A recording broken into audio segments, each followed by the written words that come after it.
36টা ভাষাত এতিয়ালৈকে গীত গাইছিলে 36টা ভাষাত অকল ভাৰতীয় ভাষাই নহয় তাত আৰু বাহিৰৰ বিশ্বৰ বিভিন্ন ভাষাত তেখেতে গীত গাইছিলে তেখেতে 20-25 হাজাৰ মান গীত গাইছে যিটো গিনিজ বুকত আছে গতিকে তেখেতৰ ক্ষতি আমি আসলে পূৰণ কৰিব নোৱাৰো বা কোনেও পূৰণ কৰিব নোৱাৰিব আজি আমাৰ কাৰণে ভাৰতবাসীৰ বাবে বিশ্বৰ বাবে এক অতি দুখৰ দিন তেখেতৰ সান্নিধ্য মই পাইছিলোঁ 95-96 এনেকুৱা সময় হ'ব তেখেত এবাৰ আমাৰ নেহেৰু ষ্টেডিয়ামত গীত পৰিৱেশন কৰিবলৈ আহিছিলে আৰু সেই সময়ত আমাৰ ভূপেন দাই লৈ আহিছিলে তেখেতক আৰু সেই সময়ত মই ভূপেনদাৰ লগত বজাই আছিলোঁ আৰু মোৰ ষ্টুডিঅ' হৈ গৈছিলে গতিকে তেখেতৰ সেই গোটেই ফাংচনখনৰ লাইভ ৰেকৰ্ডিংটো কৰাৰ দায়িত্ব ভূপেন দাই মোক দিছিলে আৰু সেই কামটো মই কৰিছিলোঁ গতিকে সেইটো মোৰ কাৰণে এটা জীৱনত স্মৰণীয় যে মই লতা মংগেশকাৰৰ লাইভ ৰেকৰ্ডিং কৰি পাইছোঁ এইটো মই জনাত খুব কম সংখ্যক মানুহে এই সুবিধা পাইছে যি নহওক আজি তেখেত আমাৰ মাজত নাই কিন্তু বিশ্বৰ প্ৰতিজন সংগীত প্ৰেমীৰ হৃদয়ত তেওঁ সদায় থাকিব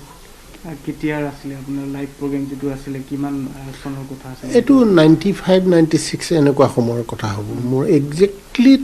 হেৰিটো বছৰটো কিন্তু সেইটো সময় কাৰণ মই ষ্টুডিঅ 89ত খুলিছিলোঁ আৰু ষ্টুডিঅ খোলাৰ পিছত কাৰণ মোৰ এই কাৰণে মনত আছে যে মই গোটেই ষ্টুডিঅ ইকুইপমেণ্টখিনি উঠাই লৈ গৈছিলোঁ কলৈ গৈছিলে আমাৰ নেহেৰু ষ্টেডিয়াম য'ত শ্ব' হৈছিলে মোৰ ষ্টুডিঅ'ৰ গোটেই ইকুইপমেণ্টখিনি উঠাই লৈ গৈ তাত সেইখিনি বহুৱাই মই ডাইৰেক্ট লাইভ ৰেকৰ্ডিং কৰিছিলোঁ তেওঁলোকৰ ইঞ্জিনিয়াৰ আহিছিল বম্বেৰ পৰা কিন্তু তেওঁলোকৰ ৰেকৰ্ডিং ইকুইপমেণ্ট অনা নাছিলে কাৰণ সেইখিনি ভূপেন দাই দায়িত্ব মোক দি থৈছিলে গতিকে ৰেকৰ্ডিং পাৰ্টটো মই কৰিছিলোঁ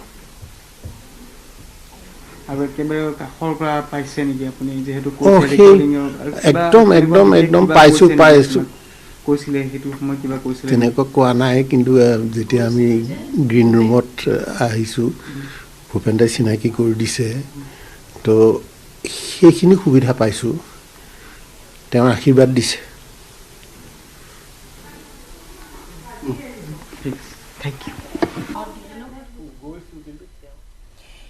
পুনৰবাৰ আমি এইখিনিতে উল্লেখ কৰিম যে যেহেতু আমি বিভিন্ন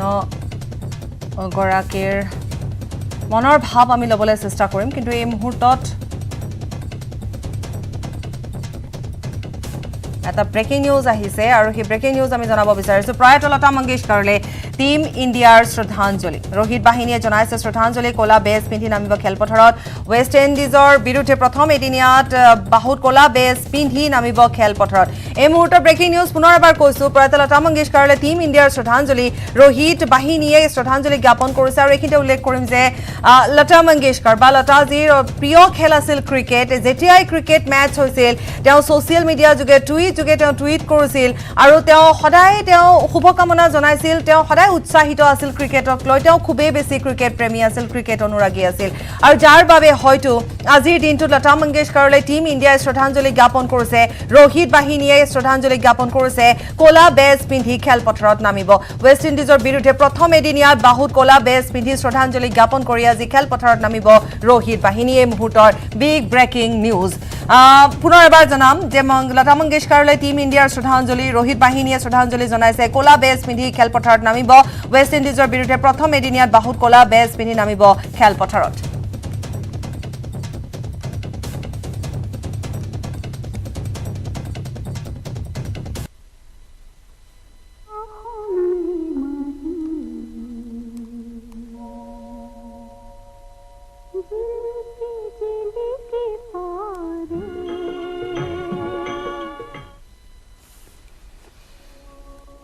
এতিয়া পুনৰ এবাৰ আমি উভতি আহিছোঁ যিহেতু আমি জনাই গৈছোঁ যে আমি প্ৰায় বিভিন্ন গৰাকীৰ মনৰ ভাৱ মনৰ তেওঁলোকে যি অনুভৱ সেয়া ব্যক্ত কৰিছে গতিকে আমি ঠিক তেনেধৰণে সংযুক্ত হৈছোঁ ফোন যোগে সংযুক্ত হৈছোঁ আমি দেখুৱাই গৈছোঁ আমি লাইভ যোগে সংযুক্ত হৈছোঁ আৰু এই মুহূৰ্তত কিছু অভিজ্ঞতাৰ কথাই ইতিমধ্যে তেওঁ আমি পোনপটীয়াকৈ দেখুৱালোঁ যে ভূপেন উজীৰ ডাঙৰীয়াই সেই সময়ছোৱাত তেওঁ সাউণ্ড ৰেকৰ্ডাৰ হিচাপে তেওঁ কেনেকুৱা ধৰণে তেওঁ জড়িত হৈ আছিল তেওঁ যিহেতু ভূপেন হাজৰিকাৰ সৈতে জড়িত হৈ আছিল গতিকে সেই সময়ছোৱাত তেওঁ কেনেধৰণে জড়িত হৈছিল কেনেধৰণে দিদিৰ তেওঁ কাষত পাইছিল বা জানিছিল ঠিক কথা বতৰা তেনেকুৱা হোৱা নাছিল সেই কথাও কৈছে কিন্তু সেই যে অনুভৱখিনি সেই যে অভিজ্ঞতাখিনি প্ৰত্যেকগৰাকী ব্যক্তিয়ে আজি বিনিময় কৰিব বিচাৰিছে আমি জনাই গৈছোঁ তেওঁলোকে মনৰ ভাৱ প্ৰকাশ কৰিছে ঠিক তেনেধৰণে কিছু সময় পূৰ্বে বিশিষ্ট শিল্পী ৰাজু শ্ৰীবাস্তৱে তেনেধৰণে জনালে যে লতা মংগেশকাৰ কেতিয়াও লতা মংগেশকাৰক সদায় এক তেওঁলোকে ভগৱানৰ শাৰীত অনুভৱ কৰিছিল বা ভাবিছিল গতিকে জানিছিল যেতিয়া বাহিৰলৈ তেওঁলোকে অনুষ্ঠান কৰিবলৈ গৈছিল প্ৰত্যেকে এটা কথাই কৈছিলে যে আমাৰ ওচৰত সকলোবোৰ আছে কিন্তু তোমালোকৰ ওচৰত লতা মংগেশকাৰ আছে তাতকৈ আৰু কি ডাঙৰ কথা হ'ব পাৰে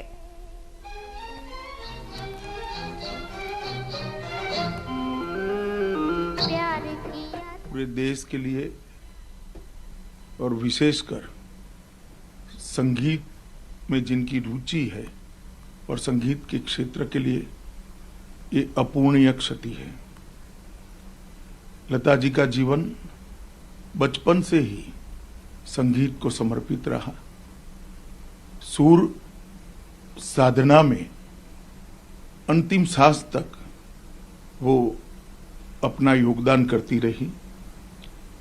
और 7 दशक तक भारतीय संगीत को भारतीय शास्त्रीय संगीत को भारतीय फिल्मों के संगीत को वो सजाती रही संवारती रही। गाना चाहे कोई भी हो भक्ति गीत हो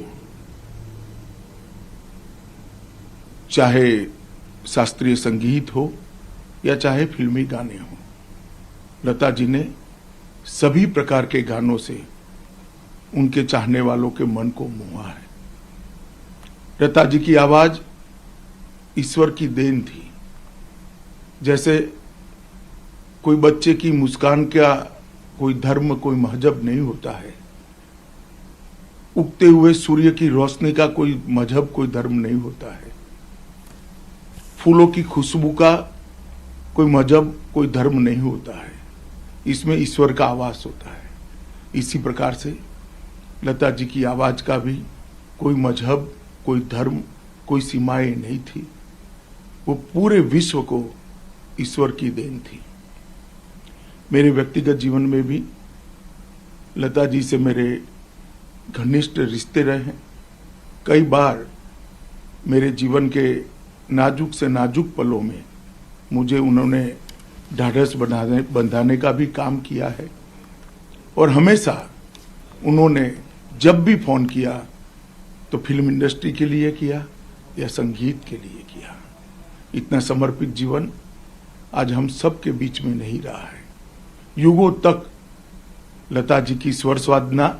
और लता जी की आवाज और लता जी का संगीत के प्रति लगाव अनेक पीढ़ियों तक सबको प्रेरणा देता रहेगा। और आज जब लता जी नहीं रही है तब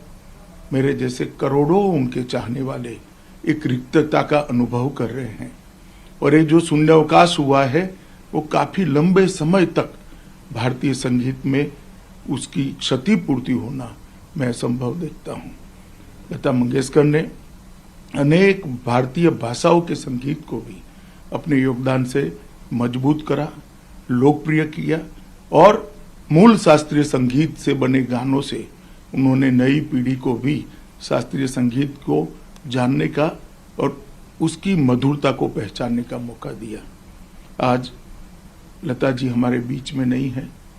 हमेशा गीता में ईश्वर में इनकी श्रद्धा रही। मैं ईश्वर के श्री चरणों में यही प्रार्थना करता हूँ कि लता जी की आत्मा को चीर शांति दे और उनके चाहने वालों को इस सदमा सहन करने की शक्ति दे। ओम शांति शांति शांति।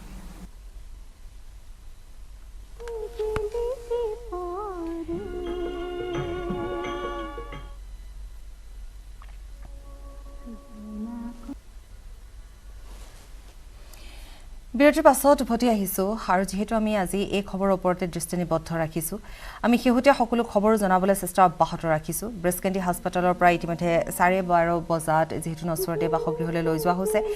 আৰু বাসগৃহত শেষ শ্ৰদ্ধাঞ্জলি জনাবলৈ গুণমুগ্ধসকল আহিবলৈ ইতিমধ্যে দিয়া হৈছে অনুমতি প্ৰদান কৰা হৈছে কিন্তু যেহেতু কোভিড প্ৰটকল আছে গতিকে কিছু নিয়ম নীতিৰ মাজেৰে হ'ব আৰু তাৰপিছত শেষ যাত্ৰা 3:30 বজাত 3:30 বজাৰ লগে লগে শেষ যাত্ৰা গতিকে যেহেতু সেই সময়ছোৱাটো হয়তো যথেষ্ট গুণমুগ্ধ হ'ব গতিকে তাৰ বাবে নিৰাপত্তা ব্যৱস্থা ইতিমধ্যে গঢ়ি তোলা হৈছে পুৱাৰ ভাগৰে পৰা আৰু এই খবৰ যি মুহূৰ্তত আহিছিল 8:12 আৰু সেই মুহূৰ্তৰ পৰাই হাস্পতালৰ চাৰিওফালে নিৰাপত্তা ব্যৱস্থা গঢ়ি তোলা হৈছিল মুহূৰ্তত আমি শিল্পী জয় বৰুৱাৰ সৈতে সংযুক্ত হৈছোঁ হয় ডাঙৰীয়া বাতৰিলৈ স্বাগতম জনাইছোঁ আৰু যেহেতু আজি আমি এই বাতৰিতে দৃষ্টি নিবদ্ধ ৰাখিছোঁ আমি সকলোবোৰ খবৰ দৰ্শকক দিবলৈ চেষ্টা কৰিছোঁ গতিকে এগৰাকী শিল্পী হিচাপে আপুনি বলিউডত যেহেতু আছে গতিকে তেনে পৰিপ্ৰেক্ষিতত মই সান্নিধ্যৰ কথা আপুনি আমাক জনাব লগতে সংগীতৰ জগতখনৰ কথা আপুনি আমাক জনাব আপোনাৰ যিখিনি মনৰ ভাৱ এই মুহূৰ্তত আপুনি কি অনুভৱ কৰিছে সকলোবোৰ আপুনি আমাৰ সৈতে আপুনি সমভাগী হ'ব পাৰে মই আপোনাৰ পৰা জানিব বিচাৰিম আজি এই নিউজটো পাই মানে খুবেই আজি দুখ লাগিছে আৰু এনেকুৱা লাগিছে মানে এখন মানে তেখেতৰ যোনটো প্ৰেজেন্ট আছে এখন আকাশৰ নিচিনা আৰু সেই আকাশখনে আজি কিয়নো হ'ল it feels like the sky has moved যদিও আমি অসমৰ পৰা সৰুৰ পৰা আমি বলিউড বৰ মুখী নাছিলো কিন্তু তেখেতৰ গানটো শুনিছিলো আৰু তেখেতৰ খুব বেছি ধুনীয়া গান আছে আজি মই বলিউডত পাতি আছো সেই কথা যোনখিনি টিপিকেল বলিউড ডেফিনেশ্যনটো নকৰে বহুত ধৰণৰ গান আছিল বহুত ভেৰাইটি আৰু সেই পাৰচেপশ্যনটো বৰ ৱাইড আছিল তেখেতে যোনখিনি গান গাই থৈছে সেইকাৰণে চিনেমা নহ'লেও তেওঁৰ গানখিনি শুনি এটা নিজৰ এটা বেলেগ মুড হয় আৰু আমি সৰুৰ পৰা তেনেকে কিছুমান আমি মোৰ সৰুত মনত শুনাটো ৰেকৰ্ড আৰু তেতিয়া আমি নতুন চিনেমাৰ গান খোলে সেইটো লণ্ডনত গাইছিলে লাইভ তেতিয়া ৰেকৰ্ডটো শুনিছিলো আৰু সেই গানটো শুনিয়ে থাকো যদিও আমাৰ মিউজিকেল আপব্ৰিঙিংটো বেলেগ আছে কিন্তু এনেকুৱা গান শুনি আছিল আচলতে জয় সাধাৰণতে কোৱা হয় যে প্ৰত্যেকগৰাকী শিল্পীয়ে জীৱনৰ আৰম্ভণিতে লতা মংগেশকাৰৰ গীতেৰে হয়তো তেওঁলোকৰ জাৰ্নি তেওঁলোকৰ হয়তো যাত্ৰা আৰম্ভ কৰে বুলি কোৱা হয় হয়তো ক্লাছিকেল নিশিকিলেও লতা মংগেশকাৰজীৰ গীতৰ মাজেৰেও ক্লাছিকেল শিকিব পাৰি বুলি কোৱা হয় হয়নে এনেকুৱা ধৰণৰ কথা প্ৰশিক্ষণ তেনেধৰণে বা ট্ৰেইনিং তেনেধৰণেও ল'ব পাৰি ইমানেই ক্লাছ মানে ইমান মেলোডি আছে যে তেনেধৰণেও বহুতে ক'ব বিচাৰে মই আচলতে আপোনাৰ সৈতে মাথো পাতিবহে বিচাৰিছোঁ কথাখিনি সেই আচলতে কমপ্লিট মাষ্টাৰী আছিলে তেওঁ যিখিনি তেওঁ গান গাইছিলে মানে সেইখিনি আৰু যে এনেকুৱা নালাগে কোনোবাই আৰু বেলেগ আৰু ভালকে গাব পাৰিব সেইখিনি কমপ্লিট এটা তেওঁৰ যোনটো দখল আছিল আৰু তেওঁৰ যোনটো চাউণ্ড ৱাজ চ' পাৰফেক্ট সেইকাৰণে তেওঁৰ মাজে শিকি পেলাই এনেকুৱা ধৰণৰ লতা মংগেশকাৰ হ'ব লাগে কিন্তু তেওঁৰ মাজত তেনে শিকি মানুহ গম পালে গান কেনেকে গাব লাগে সেইটো ভেৰি বিগ ডিফাৰেঞ্চ দিয়ে আৰু সেইটো এটা কথা আছিলে যে তেখেতৰ ভইচটো তেখেতৰ গানখিনি যদিও চিনেমা আছিলে এখন টিপিকেল বলিউড নহয় যদিও আমাৰ বলিউড হয় গানখিনি আপুনি এনি চিটুৱেশ্যনত লৈ গানখিনি বেলেগ হৈ যায় সেইটো বৰ ডাঙৰ কথা আছিলে সেইটো আই থিংক সেইটো সময়ৰো এটা প্ৰভাৱ আছিল আৰু বিং দ্য আৰ্টিষ্ট শি ৱাজ সেইকাৰণে তেখেতৰ গান শুনি থাকিলে বহুত কথা শিকিব পাৰিব গান বুলিয়েই নহয় আৰু সেইটো ডাঙৰ কথা সেইটোৱে কথা সেইকাৰণে আমাৰ নিচিনা মিউজিচিয়ান যোন বলিউড আমাকো এফেক্ট কৰিছিল আৰু এতিয়া আজি এফেক্ট কৰিছে আচলতে আৰু এটা কথা কোৱা হয় যে যিহেতু লতা মংগেশকাৰক সৰস্বতী দেৱীৰ বৰ জীয়ৰী বুলি মানুহে ক'ব বিচাৰে বা এটা কথিত আছে কয় মানুহে ভাল পোৱা মানুহখিনিয়ে গতিকে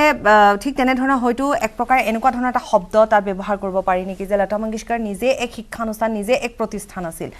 য'ত মানুহে সেই মই কোৱাটোৱে যে গীতখিনি শুনিয়েই যেন বহুখিনি কথা শিকিব পাৰি এনেকুৱা ধৰণৰ কথাবোৰ আছে আপোনালোক শিল্পী গতিকে আপোনালোকে বেছি ভালকৈ অনুভৱ কৰিব বা জানিব পাৰে আৰু এটা কথা যে জানিবলৈ মই পাতিব বিচাৰিম যে